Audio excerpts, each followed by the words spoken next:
Hello, everyone. If you just missed my very brief introduction there, my name is David Brolins. I'm the editor of B2B Marketing. Tonight, tonight in the UK at least, I'm joined by Sunny Dasgupta, who is the head of product marketing at Conversica. As I'm sure you know, tonight's presentation is entitled The 4 Ps of Sales Effectiveness to Boost Revenue. So, as we all know, effective lead follow-up is crucial to pipeline generation, but so many companies out there don't actually have a coherent strategy, it seems. So with that in mind, Conversica have done research for 1,000+ companies. They've sought to evaluate these companies' responses to leads. And they've done this using the 4 Ps, which are promptness, persistence, personalization, and performance. I will let Sunny give the full explanation of this. I'm sure he'll do a much better job than me. But before we get started, Sunny, is there anything you wanted to mention before we dive in? So first of all, thanks for having me on the call today, and I'm looking forward to an exciting conversation. I'm the head of product marketing at Conversica, and I recently joined Conversica, but I have been doing technology marketing and sales for a long time. Recently, I was the head of product marketing at SAP, leading their customer data solutions. And some of the things that I'm going to talk about today are something that I personally experienced every day as a marketer, and they're very near and dear to my heart. And that is one of the reasons I joined Conversica, because I believe they're actually solving some of these challenges that marketers and sales professionals are facing. So I hope that helps as a context.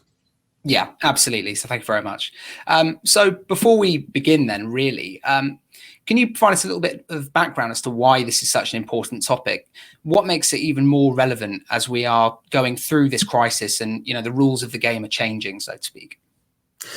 Yeah, I mean, so as a background, I would say the primary purpose of a company is to drive revenue, right? And we do that by delivering value for our customers, or companies for their customers through the sale of products and or services. And the success of a company's sales as well as marketing teams lie in their ability to convert leads and prospects into customer. So one of the most important factor in doing so is how well sales organization follow up with the inbound leads that marketing generates, because your inbound leads hold tremendous potential for revenue opportunities, and they're critical to the success of your organization. Look, this has always been the case, but now, due to the pandemic, as companies are rethinking their digital transformation strategy, sales teams' productivity and capacity and marketing ROI, they are top of mind for every organization. You need to touch all leads right now in a COVID world, and you should be confidently able to answer, what does your lead scoring strategy look like right now? How effective is it? How do you really know how leads are going to engage with you? And if you cannot confidently answer these questions, you're not helping your company to be successful in this crisis. So that's why this is such an important topic, and that's why we wanted to talk to you guys about this topic. Sure. It's fascinating that, so many companies spend so much time and effort getting leads in, but then don't actually have a cohesive response to, actually following up with those leads. So with all that in mind that you've just talked about, what are the biggest challenges for sales and marketing teams to deliver revenue? Yeah, that's a great question. So where do I begin? So let's start with marketing. Marketing does not know if they're delivering high quality marketing qualified leads to sales, because they don't have great visibility into the sales follow-up process, right? Sales is then unable to follow up, qualify, nurture 100% of marketing leads, and this is resulting in not only like disappointing campaign return on investment, but also pipeline contribution. And even this problem continues even post sales, right? take a look at customer success teams. They're always resource constrained because they don't have the capacity to personalize customer interaction at scale. This is also impacting opportunities for cross-selling, upselling, and account expansion in general, which is very, very critical in this difficult time. So just at a high level, these are some of the challenges that I see sales and marketing teams are facing. As you mentioned, David, Conversica commissioned an independent research study on how companies in different industries are doing in engaging and converting their inbound leads. And that's what we are here to talk about today. Sure. So with that in mind, could you perhaps tell us a little bit about the sales effectiveness benchmark study that you did? And, how was it structured exactly? Yeah, so this is hot off the press, right? We are still finalizing the report, but I wanted to give you guys a kind of a sneak peek at some of the early results with the hope that this would be helpful. So we looked at over 1,100 companies across different industries. The industries that we looked at are technology, telecommunications, and media and entertainment. So technology and telecommunications being B2B, and media and entertainment being B2C. We evaluated these companies, these 1,100 companies that we talked with, their success using 4 key elements of lead engagement: promptness, persistence, personalization, and performance. So these are the 4 P's of sales effectiveness. And based on that, we put together a report called the Sales Effectiveness Benchmark Report. Some of the data used here came from best practices from third-party sources. For example, McKinsey & Company, Harvard Business Review, Inside Big Data. So these are some of the sources. And with our finding, we also shared some of the best practices and lessons learned of successful lead engagement in this report. So if I can go slightly deeper, promptness, right? Promptness is really about how quickly did a company follow up on an inquiry with a personalized response. And then you look at persistence. How many attempts did the company make to follow up with the lead?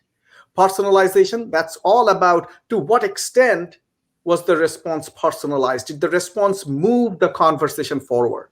And performance is really about, did the email successfully reach the lead's primary inbox? Did did it end up landing in promotions or social or junk or spam folder?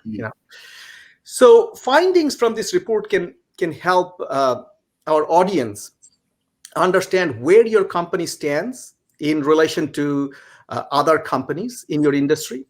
What factors are strong indicators of success or failure, and what measures you can take to align your sales and marketing teams with best practices to lead management, and which effectively would lead to drive higher conversions. So that's the objective, David. Sure. It certainly makes sense that promptness, how quickly did a company follow up on a lead, would be a critical factor.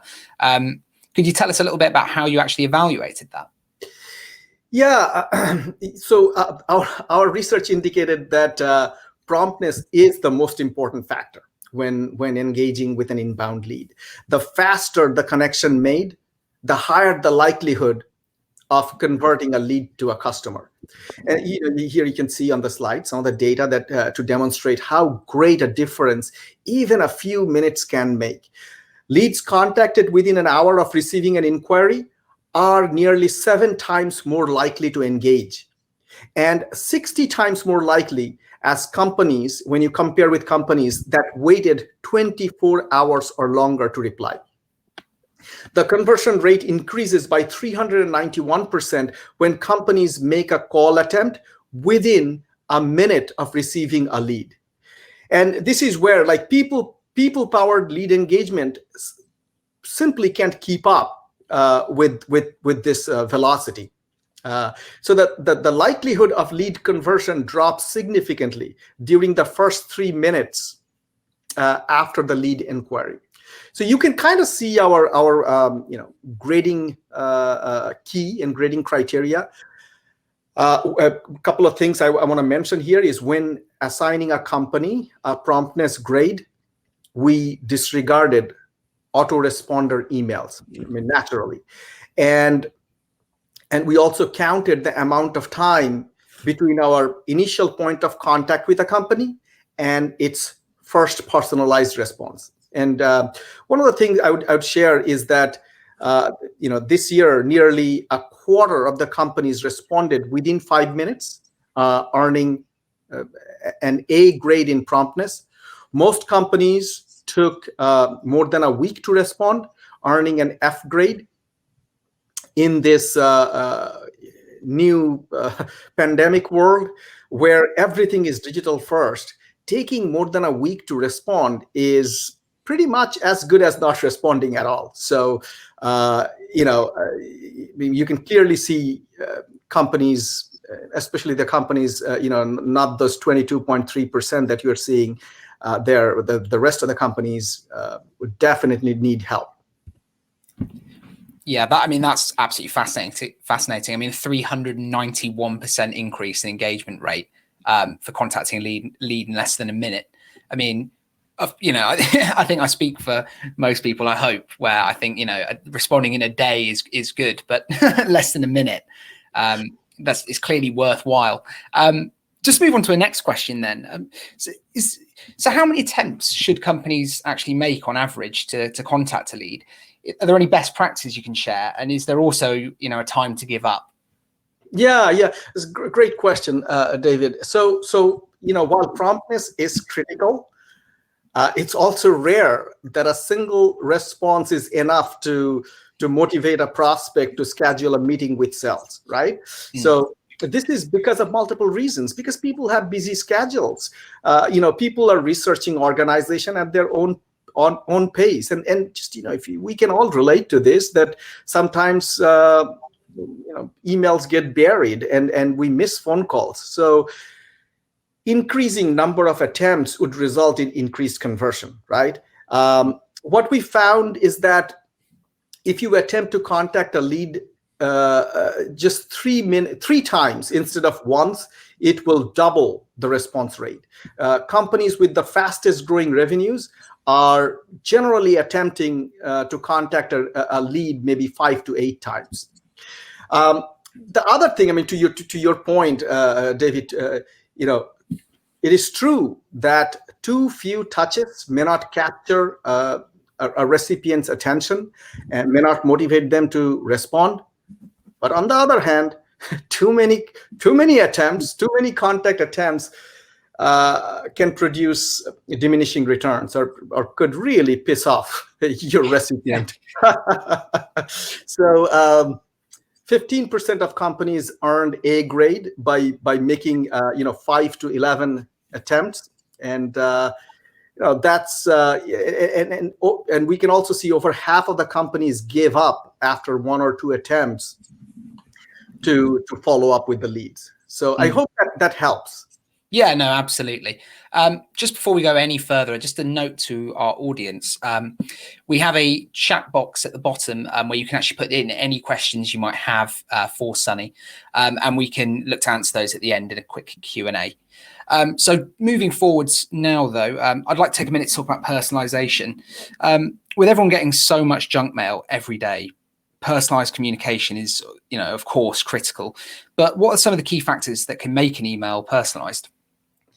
Yeah, so it's no surprise that personalized communication with an inbound lead would significantly increase the likelihood of successful engagement and conversion. There's just absolutely no surprise. But some of the things that we looked at are sending an email from an individual rather than a company name can increase your click-through rate significantly by say 31%. Including a signature in your email improves your response rate by 22%. Emails with personalized subject lines are 26% more likely to be opened by a recipient. Email that's resembling a personal letter are opened a lot more, 137% more often, and they enjoy 129% click-through rate than if you were to send graphics-heavy email with generic to and from fields. So we kind of know that it makes sense. I mean, the things that I'm talking about, but to back this up with data and with research, I think it just validates that things that we already know, kind of intuitively know and understand. And so with this stats in mind, our researchers created a 5-part standard to evaluate each individual response for personalization. So personalized greeting, did the message refer to the secret shopper by name? Individual sender, right? So did the from line of the email has a human name as opposed to a company, a team, or department name? Signature, contact information. Did the message provide contact information from the sender? But from a success factor perspective, did the sales associate move the conversation forward, right? And personalized content perspective, did the content of the email reference the lead's initial request? So all emails and voicemails in this study were graded for personalization using this 5-part rubric. And unsurprisingly, voicemails were far more personalized than emails due to the natural flow of spoken conversation and lack of automated solutions.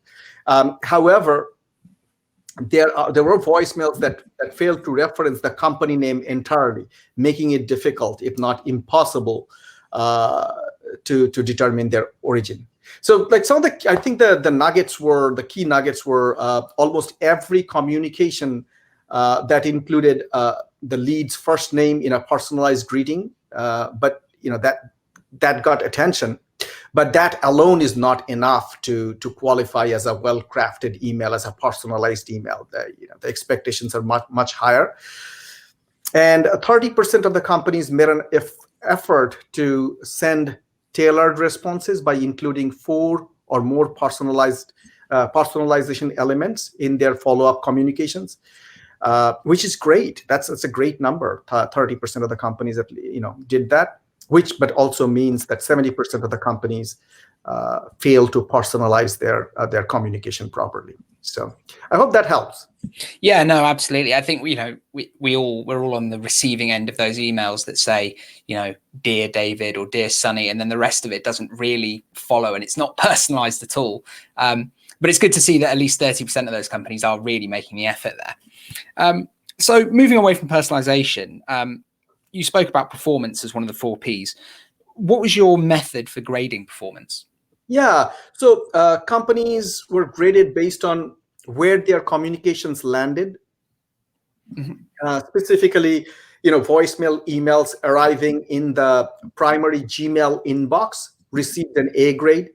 Emails, and we were focused on, primarily looked at the Gmail inbox. So emails that landed in social or promotions folder of Gmail, they were given D grade, and the emails that landed in spam folder received an F grade. What we saw is that was interesting to see is that on an average, half of the business emails ended up in spam folders, and this remained consistent across different industries and organization sizes. And this practically means that a lot of time and effort is wasted in reaching leads, right? Each company's overall performance grade was calculated by computing the mean number of performance point earned across all responses delivered by the company. And from there, numerical scores were matched to a letter grade based on the grading scale that was used to determine the company's overall grades. And you can see that to your left. One important thing to keep in mind here is that performance and personalization go hand in hand, as the content of an email affects how it reaches the recipient. Since potential customers are most likely to notice and respond to messages in their primary inbox, it's like absolutely critical for organizations to offer a human touch, whenever it's possible. Sure. Okay. Well, can't speak. With all that in mind, which industry came out at the top? Obviously, you spoke about tech, telecoms, and media entertainment. What are some of the lessons learned for sales and marketing organizations? Yeah. So overall, grades were determined by averaging each company's scores across all 4 categories and then converting them to a letter grade. And I'm not sharing all of that. I mean, you guys need to go download the report. There's a lot more data. And there, by the way, the report is going to be available. Still, we are putting final touches to the report, but it should be available in a week or 2. Sure. So also important to note that the economic fallout of COVID-19 undoubtedly affected the companies that we are targeting.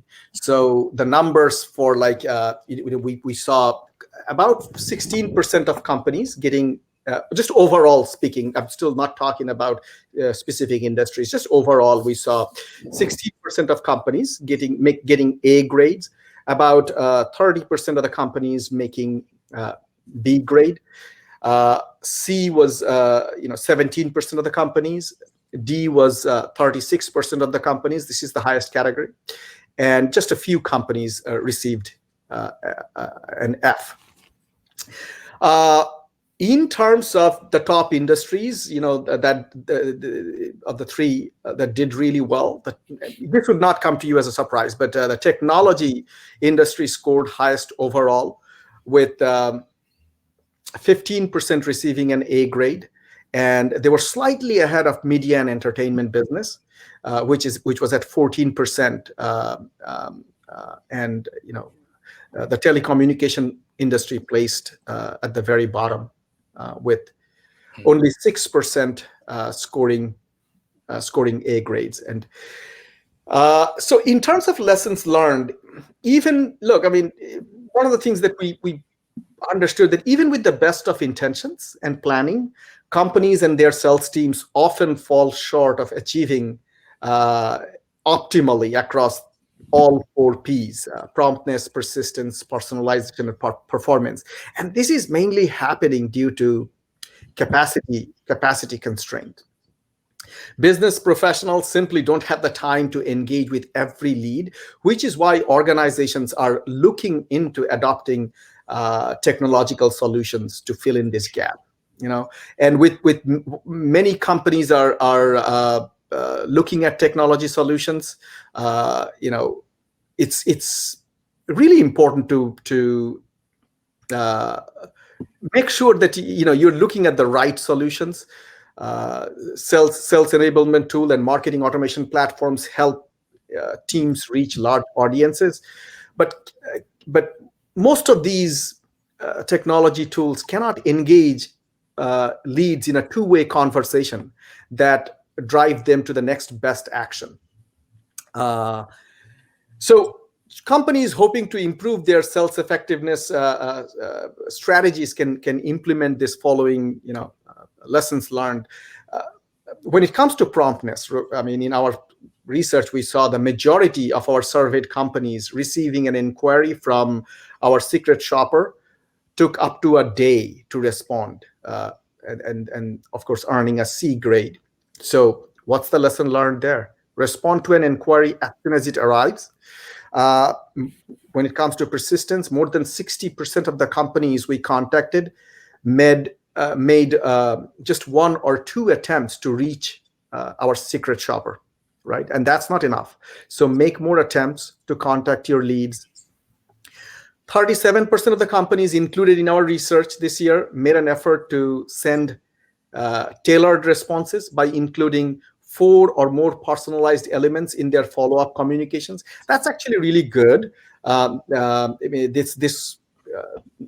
most companies did pretty well here, but still, I mean, in this world and in this new world, the customer expectations are much higher. Everybody is adopting a digital-first strategy, so increase the number of personalized elements in your email follow-up.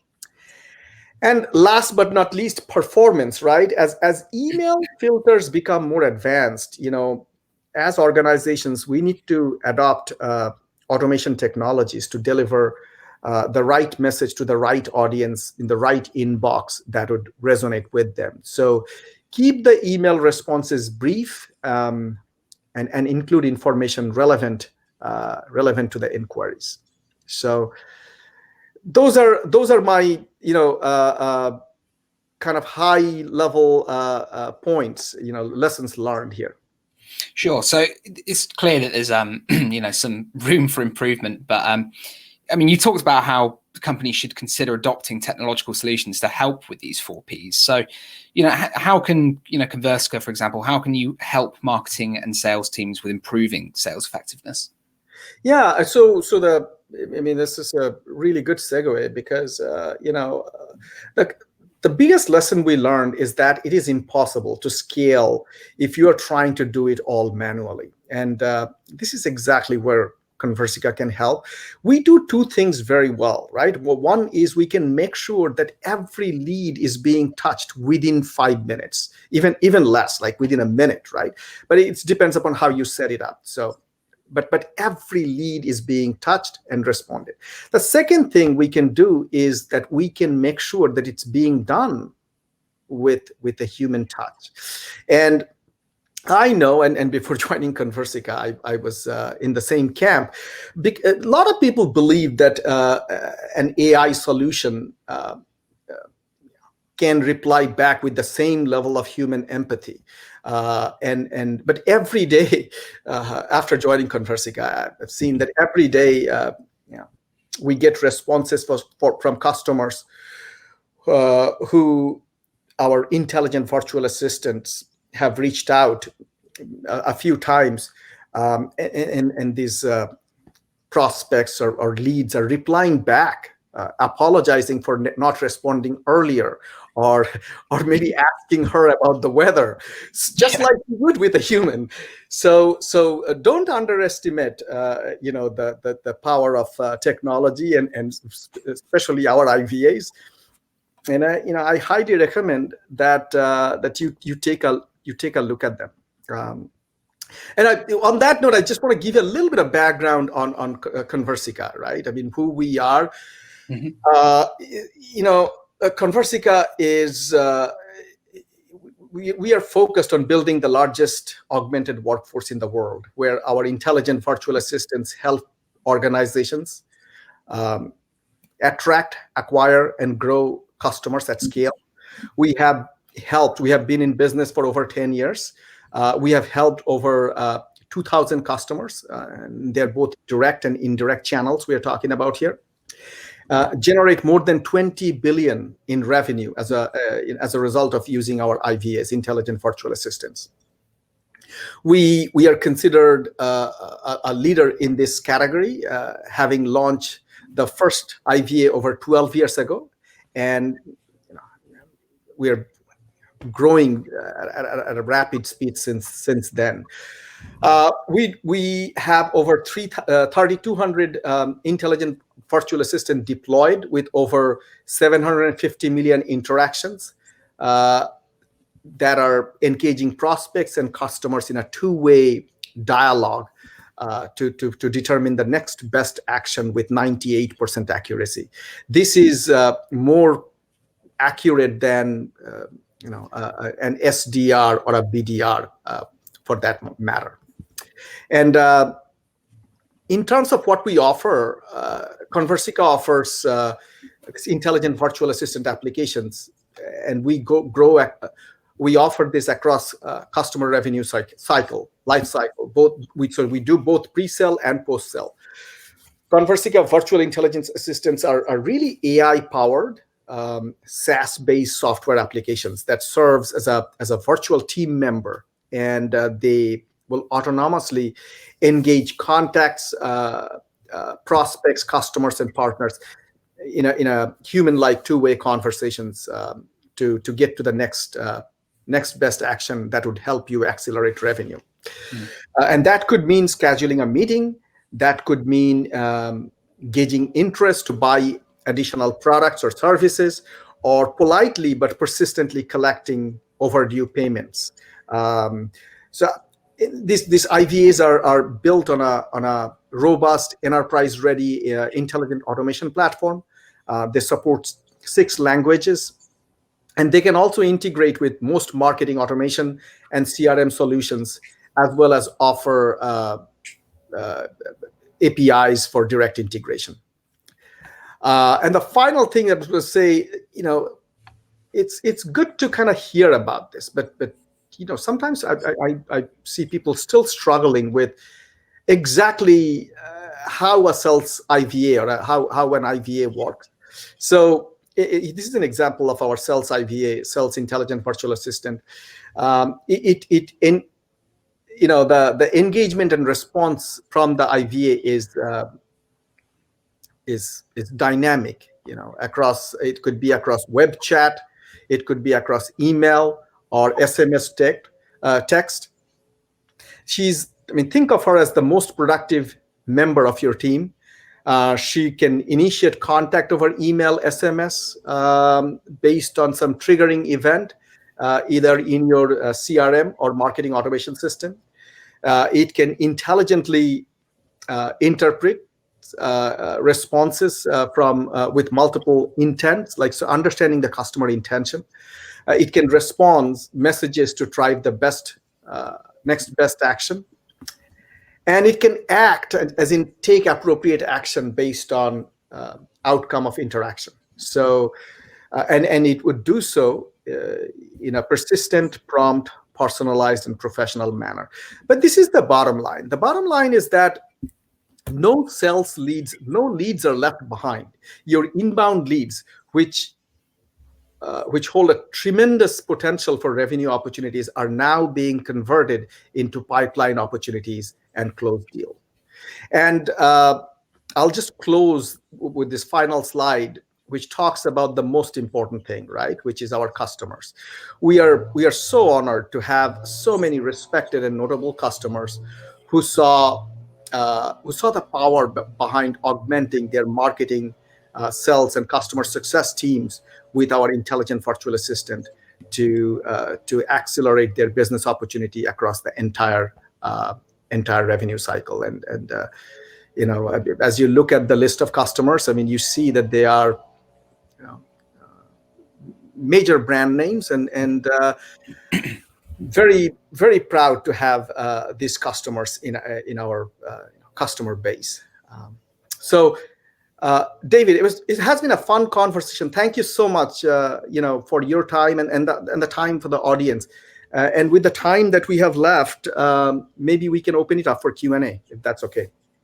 Yeah, absolutely. Thank you very much for the presentation. Hopefully everyone watching has got a better understanding of how to, optimize reaching out to those leads and ensure you're not leaving revenue left on the table. We've had a few questions come in. Just wanted to start off with one. Sorry, I'm hogging all the space. I've been asking questions the whole time, but I've got one which I've been wanting to ask. So, why did technology come out on top at the end, do you think? Yeah, so it's a really good question. I think that the reason technology came up at the top is because technology companies are really good at choosing these automations. And as we talked about clearly, some of the things that we talked about cannot be done. You cannot scale this manually. So I think that's where technology companies get that, and they're starting to use technology solutions to solve some of these business challenges. And so, I mean, my hypothesis is that that's one of the reasons we see technology companies being at the very top. Yeah, sure. I mean, like you said, responding in under a minute is obviously the most effective way to reach out to your leads, and using those virtual assistants is, I'm sure, a much more efficient way than, relying on the salesperson to instantly pick up the phone or instantly send out an email. So another question we've had in from the audience, someone has kindly asked, who should be contacting the leads? Should it be marketing or sales? That who should be contacting the leads? Should it be marketing or sales? Well, I mean, the answer is where in the process the lead is, right? The lead, if it's awareness interest phase, that should be contacted through marketing, right? Because the marketing hasn't qualified the lead, so that it needs to go through marketing qualification process. Yeah. And as the lead gets qualified by marketing, and there's a lead scoring mechanism that's in place to make sure that this is a marketing qualified lead. Then the lead gets handed over to the BDR or the SDR, business development representative, or sales development representative team for them to qualify. And then, depending upon their qualification at that point, if it gets to the BDR team, then it's their responsibility to reach out. And then the qualification process continues in the consideration evaluation process until it becomes a pipeline opportunity. And that's where I think you would want humans to reach out with the specifics, like some of the pricing topics and other topics. That's sure. Only it's better handled by human. Well, with that in mind, I think that kind of leads quite nicely onto this next one. Someone has actually asked, it takes time to write a good email. How can sales teams do a better job of delivering personalized messages quickly? Yeah, it's a great question. I think one of the things that we do really well is we offer these templates that are kind of pre-built templates out of the box, and this is one of the things that our customers really value. So what's happening is you can take these templates, and they're already really, really successful. So you don't have to have experts, putting this together. We have already put this together. Now you can modify them based on your specific. You can tweak them sort of based on your business requirements, industry specific terms and things like that. But the best thing is, because it's artificial intelligence, as it's interacting, it's constantly learning, and it's not learning from your interactions. The entire our customer base, everything that's happening with all the customers, you are getting the advantage of all that learning. So that's the benefit of going with something like this, is that you don't have to start the process. You don't have to be an expert. The heavy lifting is already done for you. Yeah, sure. Well, hopefully that answers answers it for me. So hopefully it answers it for the audience. Another question we've just got in says, one of our struggles is the feedback loop. We give the leads to sales and we never know what happens. Is there any insight on how to fix this? Yeah, I mean,